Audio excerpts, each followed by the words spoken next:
प्रिय विद्यार्थी माने केमिति अछ।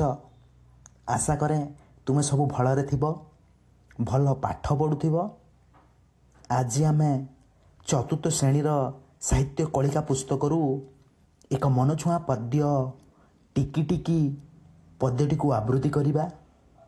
एही पद्यटी को रचना करछंती कवि पंडित गोदावरीश मिश्र। चाल डेरी न करी कविताटी को आवृत्ति करिबा।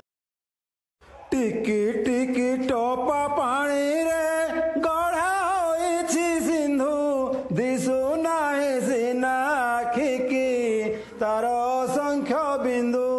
टिकी टिकी धूଳି कणिका मिसी होइछि धरा, पहाड़ पड़िया नगर सबु धूଳି रे गढ़ा।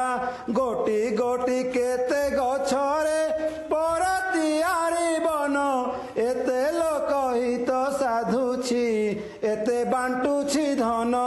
टिकी टिकी कोटी तारका फुटी गगने नीति, रातिर अंधार विनाशी तोफा करंती खिति। लबे लबे दया हृदय देई पारे जे नर, से का बोलाए जगते दयामयंक चर। पदु पद कथा मधुर जेहु भाषई मुखे, परकु आपणा करी से बांधी पारई सुखे। टिकी टिकी काजे सुगति जेबे देखाई पार, तेबे सिना मरते पिलाए जन्म करी बासार।